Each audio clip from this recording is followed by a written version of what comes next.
Set in the small town of Altoona, Pennsylvania, a Greek-styled house that belonged to the influential Baker family was converted to a historical museum. It is also home to one of the most haunted objects in the world, a wedding dress that belonged to Anna Baker, a woman who lost her lover and never recovered from the trauma. Find out more about Anna and the dress in this video.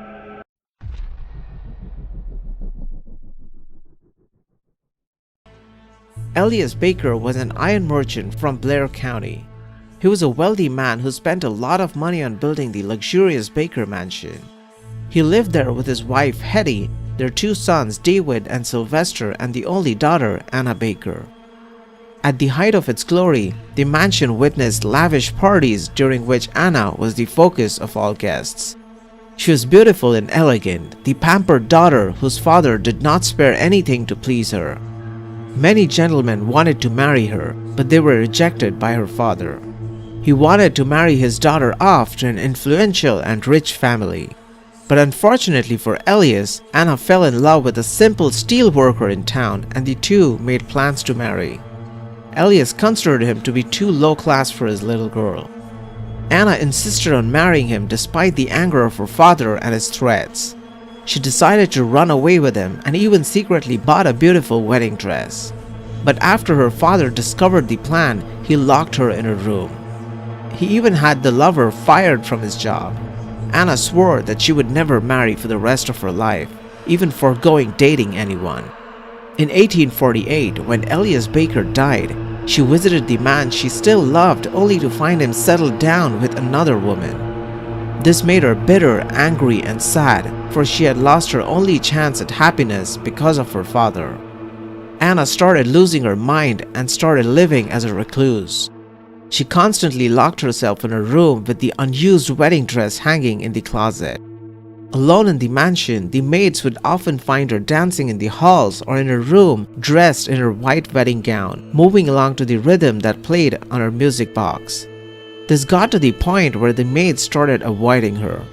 She eventually died in that room a lonely spinster in 1914, but it would seem that something of her remained in that house, in particular within that dress. After her death, the mansion was closed and eventually deserted. Years later, the county government bought the mansion from the heirs, renovated it, and turned it into a museum. The Victorian-era furniture, mirrors, paintings, decorations, and the clothes were on display. That also included the wedding dress that was kept in a glass box in Anna's room.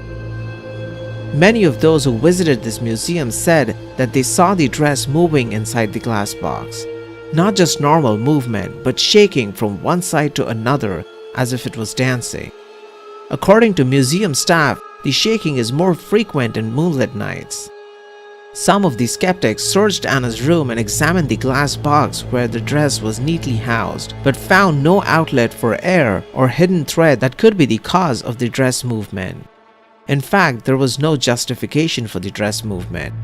The dress was also known to cause hallucinations and make people see the apparition of a young woman dancing around the mansion. According to some spiritualists, Anna was so attached to the dress that her spirit was tempted to return to the mansion from time to time to wear that dress and dance quietly like any happy bride on her wedding night. Anna's wedding dress is one of the strangest haunted objects in the world. The house is supposedly haunted by many members of the Baker family, but it's Anna that is the most active. The museum eventually removed the dress from permanent display. They cited the reason for that being to preserve it from the effects of sunlight and air pollutants. But the real reason might have been something or someone else. In 1981, Life magazine named the property as one of the most haunted places in America. The photographers who came to the mansion to click photos had their cameras malfunctioning without any explanation or reason. Eventually, they pieced together a camera and got some shots of the wedding dress. Thank you for watching. If you found the video interesting, please hit the like button and consider subscribing for more such content.